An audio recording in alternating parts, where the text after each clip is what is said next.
blowing my mind. I thought it would be fun to make the suggestion that the Giza complex is something very old, possibly a nuclear reactor. Just as a thought exercise, I just want to point out, I don't believe it. I've got my own ideas. This is a trinity, Stone Age trinity. They worship the Trinity. That's obvious, but there is something going on, and I'm going to make this plausible. It's going to fit all the rules of what we know about archaeology, what we know about Giza. There's going to be nothing out of left field. Everything is going to be what humans are capable of. And I'm suggesting, yes, this is a reactor complex. And, you know, let's see if it is. Now, there is a man, Christopher Dunn. He wrote this book, The Giza Power Plant, and basically, it's a great book. I don't believe it. He's saying the Great Pyramid is some sort of resonator. It's collecting Earth frequencies coming out of the Earth, and then it's channeling the microwave radiation, and it's basically using acids and stuff to do this. I don't believe that. I think the process is too tenuous. I think, Chris, it's a fantastic idea, but it's so tenuous. You know, build it first, show me it works, and then let's apply it to this. In the meantime, why not say that this thing that he says is a power plant is in fact a nuclear power plant, because it is much better built as a nuclear reactor, as a fission water-cooled reactor, for many different reasons. Now, firstly, carbon dates. If you look into the carbon dates of this thing, all the carbon dates have actually been taken only from here, the casing stones, and they go back to Khufu's period. This was done in the 60s, 80s, and 90s. And funnily enough, as you go up the pyramid, the dates get older, which is a bit bizarre. And as you go into these pyramids, other pyramids, the dates do get older, up to 1,000 years older. I've shown that in another video. I think it was called Pyramids Reworked for 10,000 Years. And people didn't build this all at once in one generation. It's multi-generational, and it's changed, enhanced, like a cathedral. Look at Cologne Cathedral, 800 years in the making. You don't build this all at once, one king. That's wrong. The archaeologists are wrong. Okay. What is a nuclear plant? This is a pressurized water reactor.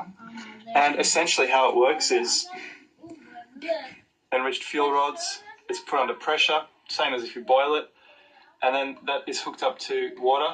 This is water as well. This is another water chamber, a steam generator. Turns a turbine, makes electricity, and this is channeled to the city by wires. Here we have, this is water which is also hooked up to a condenser, turn it back into water, turn the steam into water, and that is hooked up to a cooling tower which drives that. And that's basically how it works. And I'm going to suggest all the elements here fit Giza. Instead of pressure, you can make a boiling water reactor like Chernobyl, I think was. Walls made of concrete and steel, 3 to 5 feet thick. Now, there's been so much discussion, some of it from me, about geopolymer, that this could all be concrete. This would explain why the pyramids are so huge, but also so precise. They're scientific engineered structures for a purpose. Here we have the interior of the Giza pyramid, and what I want to suggest is one of these is the reaction chamber, and these are all spaced out away from each other, especially the underground chamber, because of radiation risk. The whole thing is built as it is, as a containment. This is a containment vessel for nuclear reactions, nuclear fission reactions. Later people, Egyptians came along, they saw this, they thought, isn't that wonderful? And they hijacked it, they did what they wanted to it. But this could be way older. Now, they say Egyptian history begins 3,100, nothing before that, no dynasties. Wrong. I've proven that in the other videos. It's proven beyond a doubt, you know. That was a dark ages. They say the same thing about the Inca. They say Peru's civilization started in 1200 BC, but they don't mention 1200 BC was a dark ages. It was an interruption. It was not a beginning. The beginning was long before. Humans didn't just appear in 1200 BC. They didn't just appear in Egypt. in 3100 BC, and we had no smart people before that. Believe me. One of these is the reaction vessel. I think this here, we are looking at. They say this has no practical purpose. The so-called ancient these technology. alleviate pressure. These stones, I think that looks a lot like a cooling device. That is a heat sink, and in fact, that was cracked. Christopher Dunn writes about that in his book. That was repaired by technicians. The King's Chamber itself, precise, very hard granite. They wanted something very smooth. The King's Chamber, it's black, so it would absorb energy. And one of these would be the reaction chamber. Another one would be the chamber for the water. This here is an elevator shaft. That was proven in a book by Houdin. I think he said this was used for building the pyramid. It lifted stones upwards. That's the Grand Gallery. Down here, that might have been for storing spent nuclear fuel. Here we have a steam. This could be possibly a condenser for a steam cycle. So I'm not sure exactly how it would work. It is a bit complicated, and I am just starting to look at this idea, but you can have steam rising and then condensing again here. And this would also explain some of the shafts, which we'll get to. The shafts, okay. The shafts from the King's Chamber go to the surface. From the Queen's Chamber, they do not go to the surface. So I'm thinking they would not want radioactive dust, radioactive steam, flooding Egypt, essentially. So the bad radiation would be kept here in the Queen's Chamber, and steam would be let off here, but it's let off and it's vented into the structure of the pyramid with the limestone or whatever it is. In fact, there is a lot of organic material in here acting as a sort of porous sponge to absorb this and to keep it contained. And is that why all the bricks on the surface of those rocks are basically locked together airtight to stop nothing getting in? Meanwhile, steam from here was allowed to rise to the surface and escape. Or are these electrical conduits and there'd be wires coming out of here and shooting off across Egypt?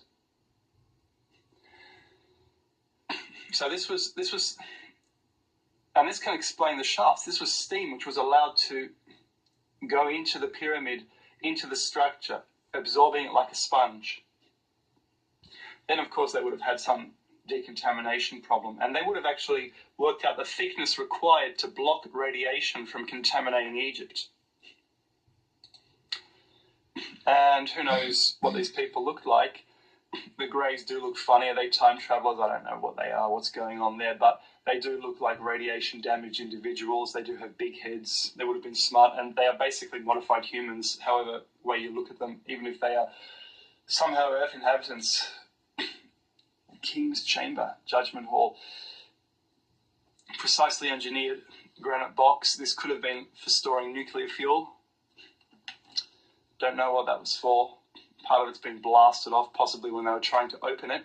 Maybe it was sealed in ancient times, and the Arabs or whoever, the treasure hunters, dug a hole in it, put some dynamite in there, and tried to blow it up. Tried to get in there, and hopefully they didn't take those nuclear rods home with them, because they wouldn't have liked what happened as a result. And this is Exhibit B in the case I'm trying to make here, this thought experiment, the Mahabharata. And not many people in the West have read this. I picked this up a long time ago and started reading it. It's a huge encyclopedia of ancient information. If you start reading this, it blows your mind. This is all about spaceships.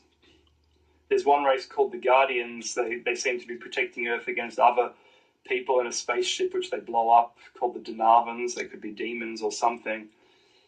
This is unbelievable. Celestial chariots, super arrows which blow up, celestial chariots, celestial cities. They call spaceships celestial cities, motherships. It says one of them is operating outside the solar system. Either this is science fiction from ancient times, or it's memories, or it's a combination of memories and science fiction. Who knows? But these are sacred books to the Hindus, and they read this a lot. Here we have